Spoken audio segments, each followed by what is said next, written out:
Hey everybody, it's Robbie, 06261095, here for more, not Earthbound, whoops, that's the first time that I've made that mistake.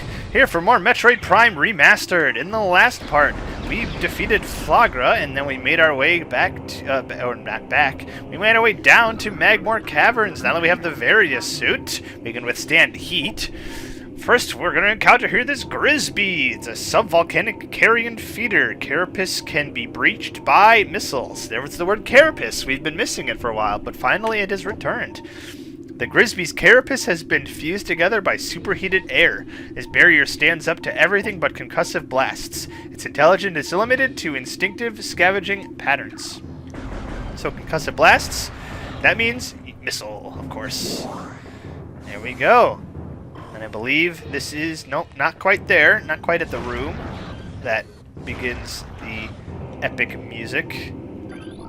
Let's see, no, that's just some missile ammunition. It's gotta be on the lookout for the new scans whenever you enter a new area, of course. Ooh, look out for that fire. Heat is hot, you know. Aha, there you go, there's a guy we can scan. Recorded to the logbook. Burrower, tunneling insect predator. Similar to the beetle, though it spends more time underground. It seeks seismic disturbances, then surfaces to attack. It has enough cunning to realize when something is too large for it to handle. Beyond that, it is fairly ignorant. What it lacks in brains, it makes up for with aggression. He pops out, he goos on the screen a little bit, but he's no problem to take out. Here we are! I love this theme so much.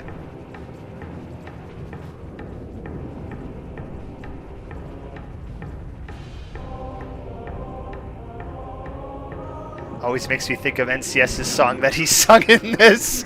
Anyway, namesake of Magmoor Caverns, here is a Magmoor, fire-breathing serpent that dwells in lava. Magmoors prefer extreme heat zones and are susceptible to frigid attack forms.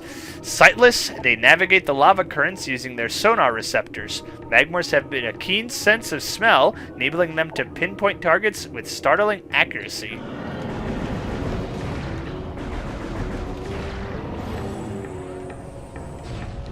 Oh, nice charge shot, missed. There we go. Take him out. And also, we've got these guys. These are puffers. Hang on. There we go. Puffer. Unstable gas-filled organism.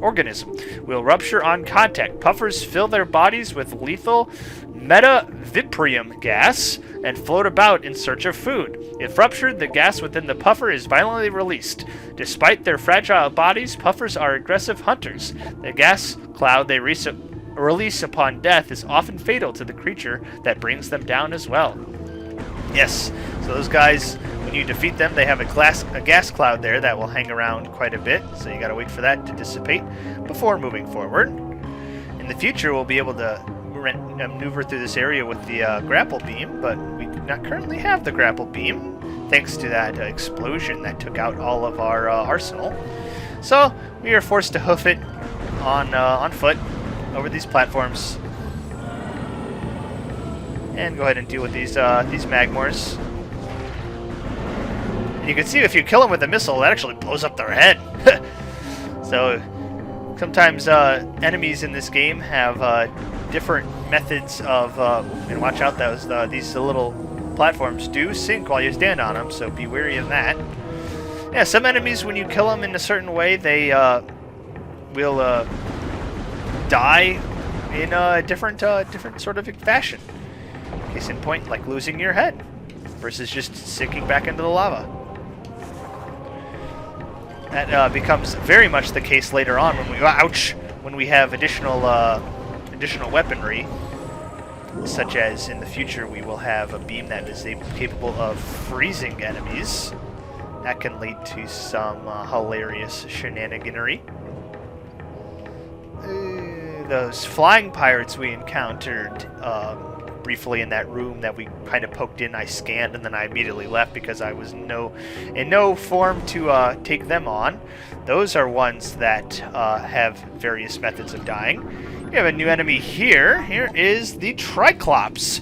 Hard-shelled creature with powerful jaws. The Triclops is a hunter-gatherer. It collects small creatures and bits of foodstuff, then deposits them elsewhere for later consumption. The hard tripartite mandibles it uses to move earth and rock are quite strong and difficult to escape once ensnared. So you may be asking, how do I take on these Triclopses? Well, if you get close enough, you can lay down a bomb, and they take it in, and they blow up. Poor guys. But if you get too close to them, they will take you in instead, and then they will take you back to the entrance of the little underground area, and they will eject you. But just lay a bomb down near their walking pattern, and they will get close to it, and they will explode. Not too bad. In the future, we'll be able to go over the top there, because we will have the ability to space jump. Some foggy mist in the Magmoor Caverns. That's one cool thing. When I visited Hawaii, the areas we visited, you can see the remnants of active volcanoes being in the area from long since past. Why are you dropping ultra energy?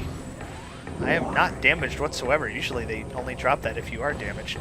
But yeah, there was lots of lava rock, and you could also see like two different types of lava rock. There's the one that is really jagged because it cooled so fast that it didn't allow air pockets to escape. And then there's the one that slowly cools, which gives it time to air pockets to the air to all escape, and that cools very smooth lava rock. I could have had those two backwards. I may have gotten those two backwards. I don't quite remember which is which, but I think I got that right. Oh, we're playing Ring Around the Rosie with this guy. He was like, "Where are you going? I can't seem to find you." Track him down. Got a lot of there we go. So here's a case of whenever you get into their jaws, you see he will carry you around, and then he will boop, push you out of the way.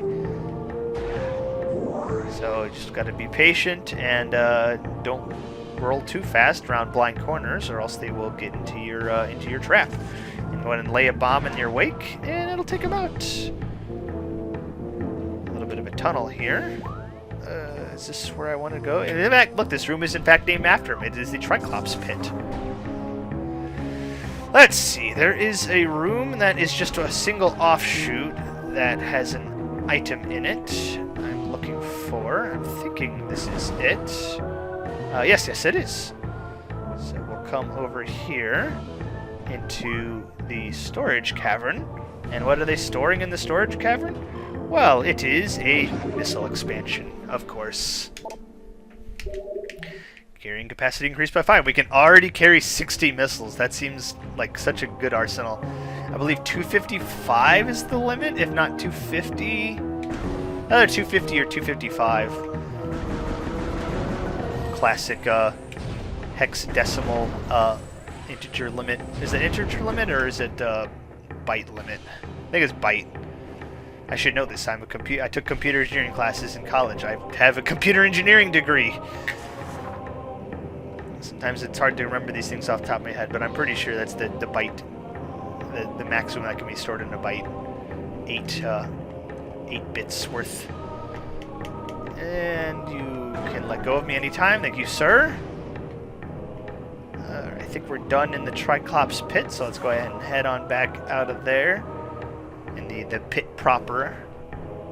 What we need to do now is we need to make our way up to the door over there, which will require doing some platforming over this way. Just gotta make our way back up to the top of the room. And the platforms over this way will get us up and out of here. There we go. Very good. I love this beat remix of it's Lower Norfair, right? From Super Metroid? Or I think it was in the original game too, right? Metroid original NES. I know for sure it sounds closer. It might sound a little bit closer to the song from Ouch! The Super Metroid version. Just with the instrumentation and such, since the NES had more limited sound chip than the Super Nintendo. we got some more turrets. Yep, auto turrets. Get your auto defense turrets, which will shoot your ass down, of course. But no worry there. Oh, these guys are, case in point, they're a little bit stronger than their variants on the space station, even though they have the same exact scan. These guys will take 2 missiles to take out. There we go. Of course, use the missile trick. Shoot, fire missile, shoot, fire missile. You can shoot 2 missiles in quick succession and take them out.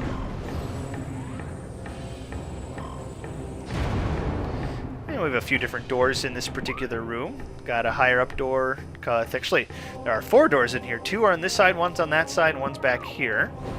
Let's see where this particular door leads. We've got a tunnel, which just has fractures in bendesium frame.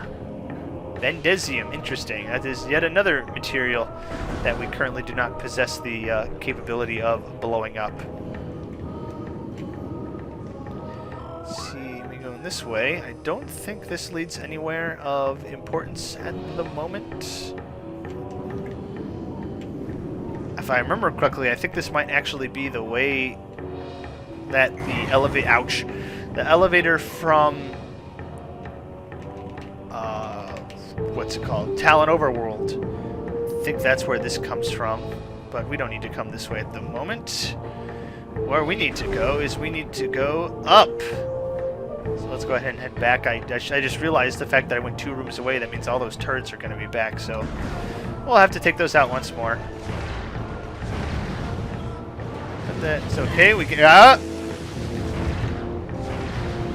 use the door as a bit of cover so we can just poke our head out. There we go. Blow them up. Very good. Well done there. See if we can get some health back. There we go. A little bit of health drop. Get us back into some good graces. So, after we go to the hot area, you might be saying, well, I wonder what the next area is going to be. Well, funny you should say that. We are going to be going to the cold area immediately after the hot area. Oh, I hear the turret. Turret is shooting. Hello, turret, sir. I'd like to take you out, please. Thank you.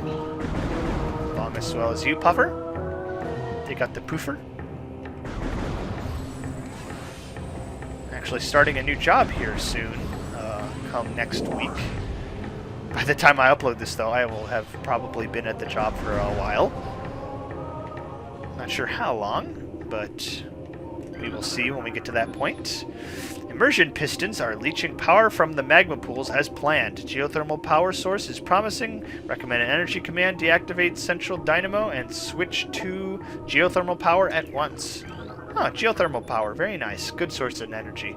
Geothermal power routing to this station is complete. Unstable magma flow is a concern. Remove tower from geothermal grid if fluctuations exceed safety levels. Yes, you have to have those readings well within the regular standards. Alright, let's see. Local crystal formations possess low phazon residue. They do have high value to the monks of Grondheim, however. Recommended processing of crystal for that market once phazon operations cease. Well, the pirates seem to have all their plans in order, don't they? Report any signs of magma predator activity, Security Central, at once. No official pirate lore, just some flavor text. Alright. Not every computer can have important pirate lore. See, that platform's a little too high for us to get to with our single jump capabilities. So we will just go ahead and continue on. And also, okay, this is a pretty notorious area. So you see, we've got a tunnel up there, and this here is a breakable block. What we want to do is this is gonna really put our double jumping powers to the test. Of course, if you have the spring ball, that makes it a whole lot easier. But you can get double jump off. You can do that. We need to do this, I think, 3 times in a row, because we have another one here. There we go, and there we go. Yep, this is the 3rd one. And our prize for doing those 3 double bomb jumps in a row is an energy tank. Sweet. Because you see when you bomb a single time, those crates get fractured a bit. The second bomb will completely destroy them. So if you fail your double jump, your double bomb jump, you will be in the lava, which is no fun. Anyway, like I mentioned, this is the access to Phendrana Drifts. Let's go ahead and hop on in the elevator and take us on up.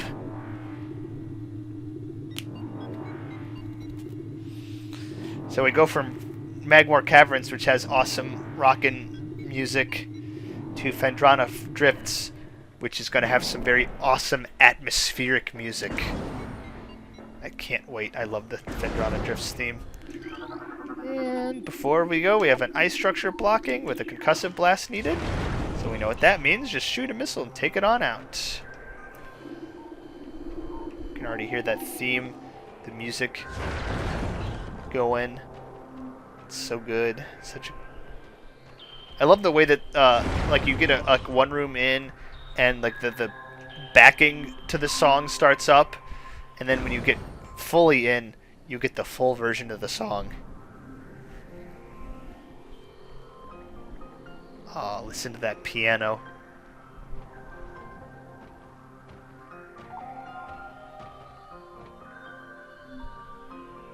Between Magmoor Caverns and Phendrana Drifts, they're probably two of my favorite tracks in this game. Of course, I love pretty much all the music in this game is so good. Anyway, now that we're in this big room here, we have a couple of new creatures that we can get scans on. This first one here is the Flicker Bat, scavenger with optical camouflaging that renders it invisible to the naked eye. Flicker Bats are deceptive creatures. The only way to track them reliably is with X-ray imaging. They fly ceaselessly, hunting insects and other small prey that float on the air currents. Flicker Bats tend to fly in cyclical hunting patterns, using primitive sonar to navigate. Very good. So now that we're in this new area, we can do a bit of exploring around. This is grading, and it is large traces of radion detected. Radion, I think, should be something we can take out with a missile, and it sure is. And back behind here, we have another new creature. It is the Crystallite. Crystallite, yeah. A territorial cold weather scavenger. The shell of a crystallite reflects beam weapons and can only be cracked by concussive blast. They hang upside down in an ice cave during their larval stage. Moisture runs off its body and forms the hard ice shell, which the crystallite retains for the rest of its life. Sometimes I feel kind of bad for shooting them and taking them out, the creatures in the area. But sometimes we must do what we must. What's our reward back here? And the door directly above has been unlocked. So that is purely a method for getting in and getting that unlocked. Now the water here, this water is too shallow to do anything with. I don't know if there's any deeper water. Here we go. Here's some deeper water. But you can see it doesn't do anything to us. We are perfectly fine. Oh, did you hear that hum? Means there's something nearby. If we look over here, there is a missile expansion. However, ice covering this opening can be melted with extreme heat. Fortunately, we do not have a way to produce extreme heat. Power beam is hot, but not hot enough. So we can't do anything there, so we can only move on. This platform is kept aloft by a gas-based propulsion system attached to its underside. Nice. Good propulsion. See, this room here, if we take a quick look at the map, has quite a few different passages to it. There's the door that we just unlocked at the top behind there. There's two doors up there. There's this door down this corridor we're about to go to, the door we entered, and then this door over here on the far edge. But what we're going to do is this door here goes and leads us to a save station. We have a few scans we can read here. All ballistics support personnel report to Research Lab Hydra. Lockdown Containment Plan 3A in effect until further notice. This one is new personnel must report to the South Research Facility. Failure to report will be penalized by a 30% ration cut and extra duty. Duty. Funny. Western Temple is in Phase 2 lockdown. All projects are postponed. Under no circumstances are personnel to attempt access. Well, sounds like the pirates are currently certainly up to something in this particular area. So we're going to leave things off there. We explored the first part of Magmoor Caverns and tuck our head into Phendrana Drifts, listen to some awesome music. In the next part, we will go a little bit deeper into Phendrana Drifts. So I thank you all for watching, and I hope you have yourself a wonderful rest of your day.